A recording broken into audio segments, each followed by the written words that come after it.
Hello, Facebook and online world. So, I've been thinking a lot lately about fear as an author and as a writer, and the fear that comes up so often when you're putting together a piece that you care about deeply. You probably know if you're a writer what I'm talking about when you just feel that like energy, like positive or negative, floating inside of you as you sit down to write a piece and your fingers are going. And then all of a sudden, that like negative thought creeps into your head that kind of says, what if this isn't good enough? What if people don't like it? What if you put it out there and you get all this negative feedback? That fear can be so crippling for so many people. And I want to touch on that and touch on how I overcome that fear.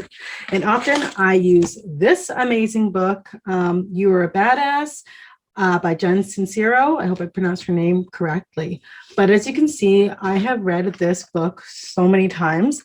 And although it's for everyday life and it's not specifically for writers, I find that there's elements of the book that just motivate me and kind of cut down the level of fear that I have. Yes, I still experience it, and I'll talk about that a little bit later, but such an amazing book to keep you going. So I wanted to read two excerpts, and I want you to sit, close your eyes, and just listen to what I have to say and read from the book. And then I would love to chat about it with you later if you feel. So close your eyes. Self-perception is a zoo. We spend our lives drifting between glimpses of our own infinite glory and the fear that not only are we totally incapable and unworthy, lazy, or horrible, but that it's only a matter of time before someone blows the whistle on us. We torture ourselves incessantly, and for what purpose? If we can glimpse the glory, and I know you can, why do we waste our precious time giving any energy to the other options? Wouldn't life be so much more fun, productive, and sexy if we fully embraced our magnificently delightful selves? It's just as easy to believe that we're awesome as it is to believe we're giant sucking things. It takes the same amount of energy, the same amount of focus. So why do we choose all the drama? Have you ever noticed how when someone you admire goes out and does something phenomenal, you're happy for him or her, but you're not surprised?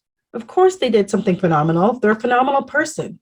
But to see yourself, how amazing you are, is like pushing a giant marshmallow up a hill. Instead, try seeing yourself through the set of eyes of someone who admires you. They get it. They believe in you leaps and bounds. They aren't connected by your insecurities, your negative beliefs about yourself. All they see is your true glory and potential. Become one of your own diehard fans. Look at yourself from the outside, where all the self-doubt can't crawl all over you, and behold what shines through. You get to choose how you perceive your reality. So why, when it comes to perceiving yourself, would you choose to see anything other than a super huge rock star of a creature? You are a badass. You were one when you came screaming into this planet, and you are one now. The universe wouldn't have bothered with you otherwise, and you can't screw up so majorly that your badassery disappears. It is who you are, it's who you always will be, and that's not up for negotiation. You are loved massively, furiously, and unconditionally. The universe is totally freaking out about how awesome you are. It's got you wrapped up in a giant gorilla hug of adoration. It wants to give you everything you desire. It wants you to be happy. It wants you to see what it sees in you. Love that piece. I just feel like whenever I read that, I'm like, yeah, I'm a badass. I'm a writer. I can get this done. So the other piece that I wanted to read to you is very similar, but I just want you to listen and picture yourself and how you feel when you feel that negativity coming over you. Do not waste your precious time giving one single crap about what anyone else thinks of you. Don't. Imagine how liberating that would be. Other people's opinions motivate every move we make in our teens and our 20s. And as we age, if we're moving in the right direction, our obsession with how we're perceived by others begins to trickle away, but very few of us are able to escape its pointless grasp completely. Yes, it's part of our survival instinct to care. Get booted from the tribe and you'll freeze to death or starve, or worse, be eaten by wolves. But because we have big brains and the ability to manifest anything that we put our minds to, there's another version that's equally plausible. Get booted from the tribe and start, or find another tribe that's more your style. You could not only wind up doing what you love, surrounded by people you adore who are actually related to, but you might one day realize you can no longer remember the names of the people whose approval you so desperately thought you would die without. Nobody who ever accomplished anything big or new or worth raising a celebratory fist in the air did it from their comfort zone.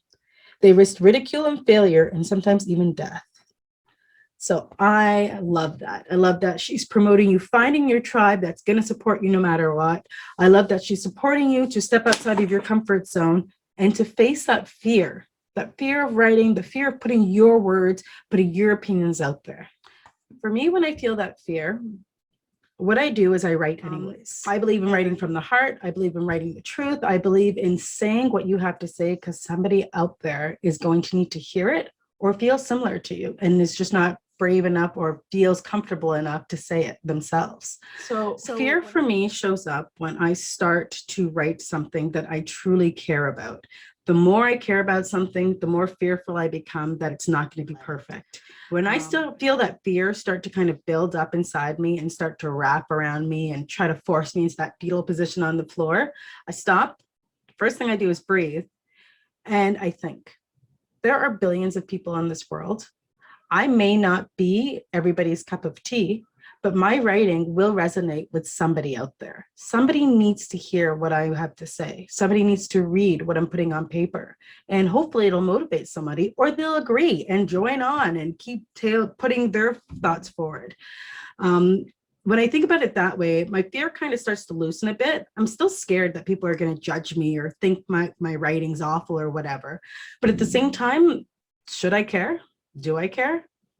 Not really. When I get the heart of it, when I go to the heart of that fear, do I care what anyone else is going to say? No.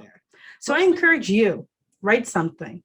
Write something today, write something this weekend, put something together and send it to me. I want to read it. Even better, put it out there on social media. Obviously, respect other people, respect people's feelings, blah, blah, blah, but just write what you're thinking. Bye for now.